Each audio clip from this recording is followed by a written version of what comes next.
It's an interesting I think, reflection for all of us that throughout the ages, man has always been seeking his face. The histories of the Old Testament speak of it, the psalmist writes about it, the prophets foretell it, and in the shroud you encounter the face that we've always sought. On that, then I have one more question for you. That face, which matches up perfectly with the shroud image, what is that? And then if you can also tell us about the superimposition onto the Divine Mercy face, that would be awesome. So the very first depictions of Christ in art, of course, are in the catacombs, and Christ appears like a young Roman man. He's indistinguishable from anyone else.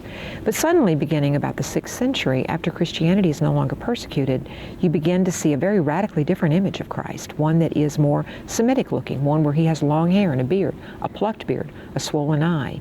So for instance, the early iconography that you see of Christ sort of sets the standard then for how he is depicted in art. That is modeled on the face of the man of the shroud. Someone had seen that image. It was the model for what became the face of Christ. And then of course St. Faustina in her vision of Divine Mercy was very specific about having to go back and get clarity on what this image was supposed to be. It's very, very specific. It took a long time for the artist to render exactly what she envisioned.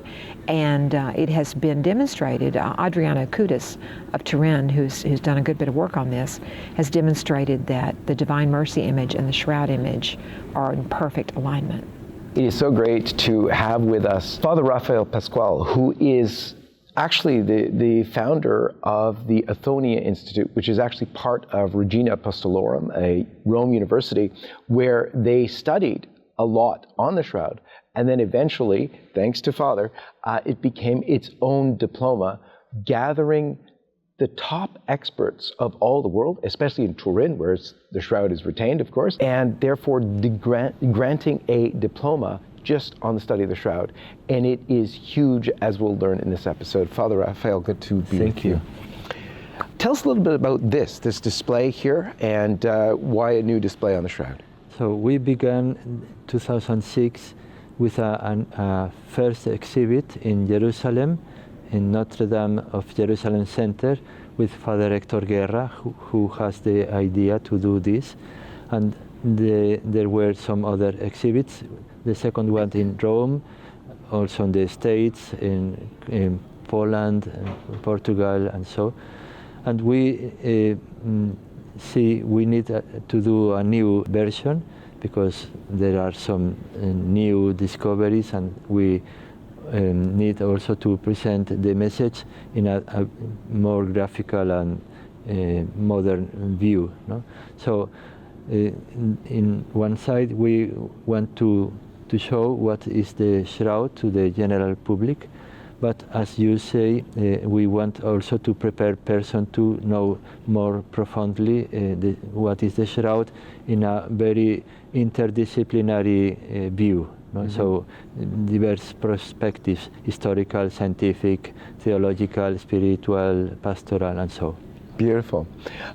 Why did you call it Athonia? What is Athonia? Athonia is a Greek word that we find in the Gospel of St. John.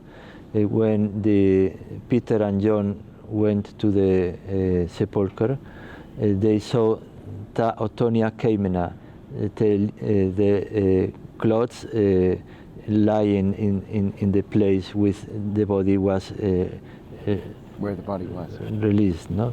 And so for them it was a sign to understand that the Lord was risen.